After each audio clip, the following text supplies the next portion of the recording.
Welcome to this explainer. Today, we're unpacking one of the absolutely most astonishing architectural mysteries in human history. We are going to figure out exactly how the ancient Incas built the awe-inspiring, earthquake-proof megalithic walls at the Sacsayhuamán fortress. And here's the kicker, they did it all without a single piece of modern machinery. Just imagine for a second that you're standing in front of a massive stone wall, right? And the individual blocks making up this wall weigh up to 125 tons. To put that into perspective, that is the equivalent of stacking an entire herd of fully grown elephants on top of one another. The Sacsayhuamán fortress features walls reaching up to 9 meters high. It was built by an estimated 20,000 workers, all operating at a staggering elevation of 3,700 meters above sea level. But honestly, the most mind-bending part isn't even the size, it's the fit.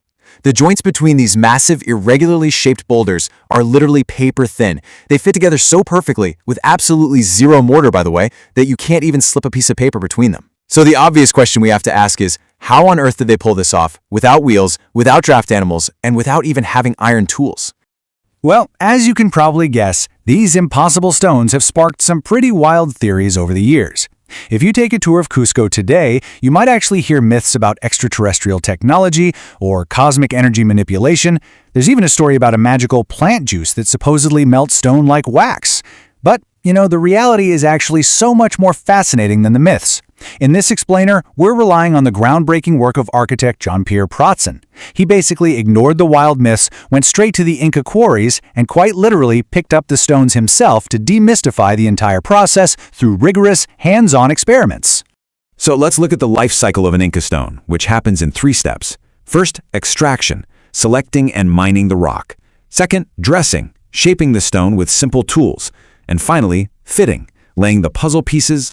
Starting with Phase 1, extraction. No iron required.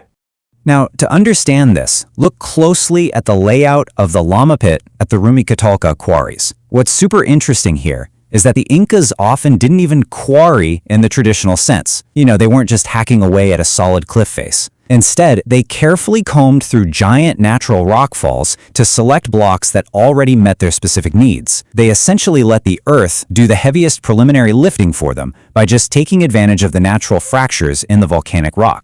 For the longest time, early explorers assumed the Incas must have used really complex methods to break the stones apart. The popular myth was that they drove dry wooden wedges into carved channels and then soaked them in water so the expanding wood would split the rock. But Pratzen, he found almost zero evidence of this. The reality was actually much simpler. The quarrymen used basic wooden sticks and bronze pry bars to loosen stones that were already naturally fractured. So no brute force, no iron wedges, just working in absolute perfect harmony with the geology. Which brings us to Phase 2, dressing, shaping stones with stones. The absolutely crucial number to remember here is 5.5. That is the Mohs hardness of the simple river cobbles found near the Vilcanota River. Pratzen discovered these foreign river stones just scattered all around the quarry, and here is why that matters. Because the hardness of these really tough quartzite cobbles matched or even slightly exceeded the hardness of the volcanic stone being quarried, these unassuming little river rocks were the actual tools used to crush and shape the massive megaliths. But wait, how do you actually cut a giant stone with another stone without just totally exhausting yourself? Well, Pratzen discovered the brilliant mechanics of drop pounding. You see, you don't smash the rock straight on. Instead, you take a 4-kilogram hammerstone and you drop it at about a 15 to 25 degree angle. That glancing force easily shears flakes off the rock. And here's the true genius of it. Gravity and elasticity cause that hammer to bounce right back up into the mason's hands. It creates this incredible, rhythmic, almost effortless bouncing motion that slices through the rock piece by piece.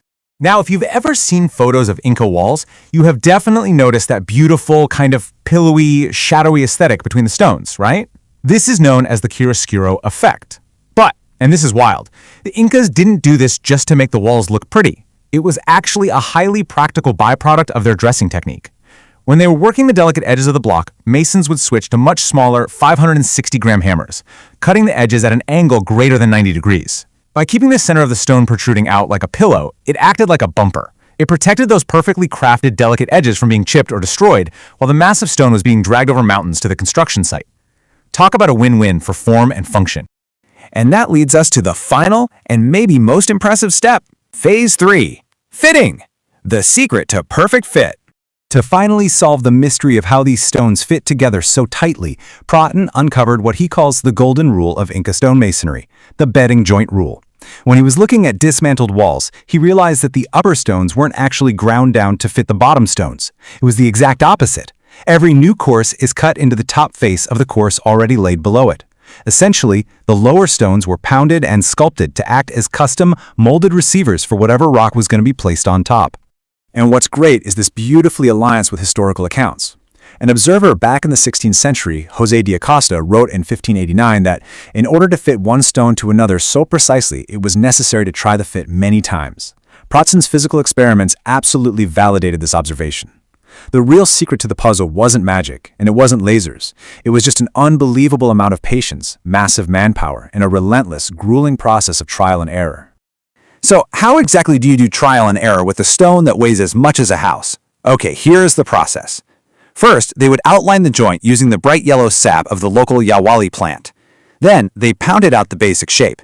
When they lowered the top block to test it, the loose rock dust created from all that pounding acted as a physical indicator.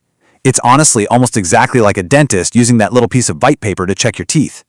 Wherever the two stones touched, the dust compressed. So the mason simply lifted the stone back up, pounded away the compressed spots, lowered it down, and tried again and again until the fit was completely flawless. And to handle the side-by-side lateral joints, we can look at unfolded elevations of the walls. These show that the Incas used a keystone method.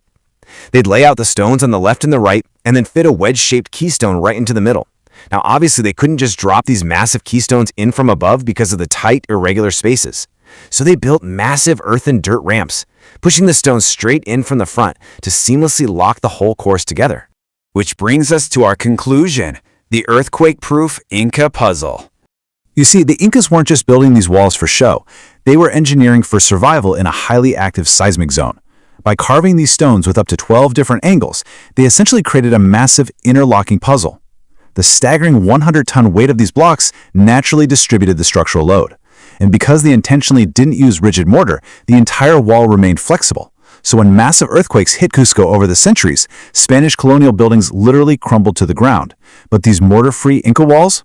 They simply absorbed the seismic shocks, shifted slightly in place, and stood completely firm. It is an absolute masterpiece of earthquake-resistant engineering. So, as we wrap up, I want to leave you with this thought to ponder. The massive walls of Sacsayhuamán aren't the result of magic or extraterrestrials. They are a profound testament to exactly what human ingenuity can achieve through deep observation, simple tools, and just endless patience. The Incas shifted their perspective to use gravity, river cobbles, and the natural shapes of the earth to solve a 100-ton puzzle. It really makes you wonder, doesn't it? If they could accomplish the seemingly impossible with such simple means, what impossible problems can we solve today just by stepping back and shifting our own perspective? Thank you so much for joining this explainer. Catch you next time.